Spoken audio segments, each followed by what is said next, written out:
मध्य प्रदेश के खरगोन जिले के महेश्वर पुलिस स्टेशन में 10 अप्रैल 2026 को दर्ज की गई एफआईआर ने महाकुंभ की वायरल गर्ल मोनालिसा भोसले के मामले को एक गंभीर कानूनी मोड़ दे दिया है, जहां राष्ट्रीय अनुसूचित जनजाति आयोग की जांच में सामने आया कि उनकी शादी के समय उम्र मात्र 16 वर्ष थी और इस आधार पर उनके पति फरमान खान के खिलाफ पॉक्सो एक्ट समेत अन्य धाराओं में मुकदमा दर्ज किया गया।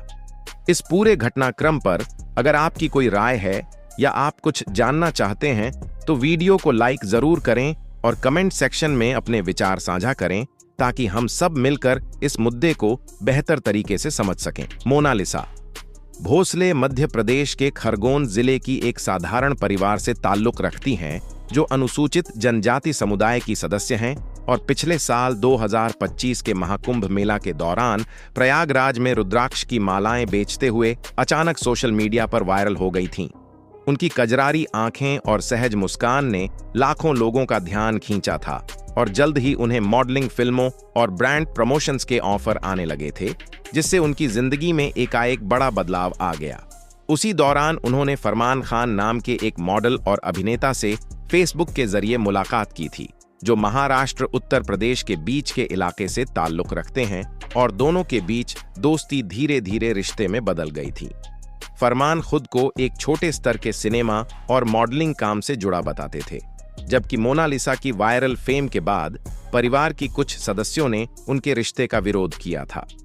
परिवार की मर्जी के बावजूद दोनों ने शादी का फैसला किया और 11 मार्च 2026 को केरल के तिरुवनंतपुरम के पास पूवर इलाके में स्थित आरुमनूर नयनार मंदिर में विवाह संपन्न कर लिया, जहां पुलिस सुरक्षा में यह समारोह हुआ था, क्योंकि मोनालिसा के परिवार की तरफ से विरोध काफी तीखा था और दंपति ने खुद को खतरे में महसूस करते हुए केरल पुलिस से सुरक्षा मांगी थी। शादी के बाद दोनों ने एक प्रेस कॉन्फ्रेंस भी की, जिसमें उन्होंने साफ कहा कि यह रिश्ता आपसी सहमति से बना है और किसी भी तरह की जबरदस्ती नहीं हुई है। मोनालिसा के पिता ने इस शादी को लेकर शिकायत दर्ज कराई थी, जिसके बाद राष्ट्रीय अनुसूचित जनजाति आयोग ने मामले की जांच शुरू की और जांच टीम ने मध्य प्रदेश के महेश्वर क्षेत्र के अस्पताल रिकॉर्ड्स की जांच की तो पता चला कि मोनालिसा की जन्मतिथि 30 दिसंबर 2009 है, यानी शादी के समय वे 16 वर्ष 2 माह और 12 दिन की थीं। आयोग ने यह भी पाया कि शादी के लिए उम्र के दस्तावेजों में कुछ अनियमितताएं थीं, जिसके आधार पर आयोग की सिफारिश पर महेश्वर पुलिस ने फरमान खान के खिलाफ पॉक्सो एक्ट के तहत मामला दर्ज किया। साथ ही भारतीय न्याय संहिता की अपहरण और आपराधिक साजिश संबंधी धाराएं तथा अनुसूचित जाति जनजाति अत्याचार निवारण अधिनियम की संबंधित धाराएं भी लगाई गईं। पुलिस अधिकारियों ने इस मामले में कहा कि जांच पूरी तरह से तथ्यों पर आधारित है और बच्ची की सुरक्षा कानून का सबसे ऊपरी प्राथमिकता है, जबकि आयोग के अध्यक्ष ने स्पष्ट किया कि अनुसूचित जनजाति की लड़कियों की सुरक्षा सुनिश्चित करना आयोग का दायित्व है और इस मामले में कोई भी पक्षपात नहीं किया जाएगा। केरल और मध्य प्रदेश के पुलिस महानिदेशकों को 22 अप्रैल को आयोग के समक्ष पेश होने के लिए समन जारी किया गया है, ताकि पूरे मामले की प्रगति पर विस्तृत जानकारी ली जा सके।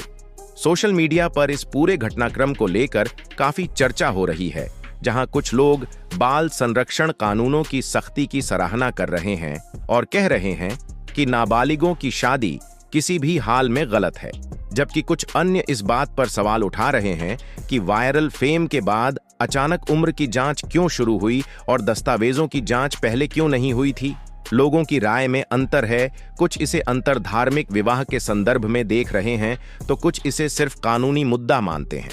लेकिन ज्यादातर लोग इस बात पर सहमत हैं कि कानून का पालन हर हाल में जरूरी है। मोनालिसा की वायरल कहानी याद की जाए तो महाकुंभ के दौरान प्रयागराज में भक्तों की भीड़ के बीच रुद्राक्ष बेचती हुई यह लड़की अचानक सोशल मीडिया स्टार बन गई थी। उनकी तस्वीरें और वीडियो वायरल होने के बाद कई फिल्म निर्देशकों ने उनसे संपर्क किया था और यहां तक कि एक फिल्म की शूटिंग भी शुरू हो गई थी जिसमें वे काम कर रही थीं। उसी दौरान उनका फरमान से रिश्ता मजबूत हुआ था और दोनों ने मिलकर परिवार की अनुमति के बिना आगे बढ़ने का फैसला लिया था। शादी के बाद दोनों ने सार्वजनिक रूप से कहा था कि वे एक दूसरे से प्यार करते हैं और किसी भी दबाव में नहीं आए हैं। जांच रिपोर्ट में अस्पताल के पुराने रिकॉर्ड्स से साबित हुआ कि मोनालिसा की उम्र वास्तव में नाबालिग थी और फर्जी दस्तावेजों का इस्तेमाल शादी के लिए किया गया था। इस खुलासे ने पूरे मामले को नया आयाम दिया है। पुलिस ने अब फरमान खान की भूमिका की विस्तृत जांच शुरू कर दी है और यह देखा जा रहा है कि क्या कोई साजिश थी या फिर यह पूरी तरह से व्यक्तिगत रिश्ता था। हालांकि अभी तक फरमान की गिरफ्तारी नहीं हुई है, लेकिन एफआईआर के आधार पर आगे की कार्रवाई चल रही है। इस तरह के मामलों में पॉक्सो कानून बेहद सख्त है और इसमें न्यूनतम 10 वर्ष की सजा का प्रावधान है, जो नाबालिगों की सुरक्षा के लिए बनाया गया है। इसी तरह अनुसूचित जनजाति अधिनियम का मकसद कमजोर वर्गों की लड़कियों को अतिरिक्त सुरक्षा प्रदान करना है। ऐसे में कानूनी प्रक्रिया का इंतजार करना जरूरी है ताकि सच्चाई सामने आ सके और न्याय हो सके। अगर आप इस पूरे मामले पर और गहराई से सोच रहे हैं तो वीडियो को लाइक करना न भूलें और कमेंट में बताएं कि आपको लगता है कानून को किस तरीके से लागू होना चाहिए, ताकि हम सबकी चर्चा आगे बढ़ सके। मोनालिसा के परिवार की तरफ से लगातार शिकायतें आती रही थीं,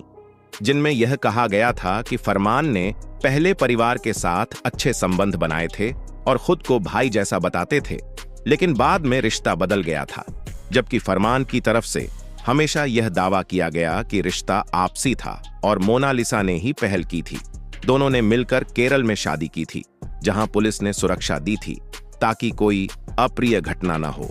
समाज में इस घटना ने कई सवाल खड़े कर दिए हैं, जैसे सोशल मीडिया पर अचानक प्रसिद्धि पाने वाली युवा लड़कियों की सुरक्षा कैसे सुनिश्चित की जाए, उम्र के दस्तावेजों की सत्यता कैसे जांची जाए और अंतरधार्मिक विवाहों में परिवार की भूमिका क्या होनी चाहिए। लेकिन इन सब के बीच सबसे महत्वपूर्ण पहलू बाल अधिकारों की रक्षा है, क्योंकि कानून स्पष्ट रूप से कहता है कि 18 वर्ष से कम उम्र की किसी भी लड़की की शादी गैर कानूनी है। वर्तमान में पूरा मामला जांच के अधीन है और पुलिस दोनों राज्यों के बीच समन्वय बनाकर काम कर रही है। आयोग की तरफ से जारी समन के बाद 22 अप्रैल को जो बैठक होगी, उसमें आगे की दिशा तय होगी।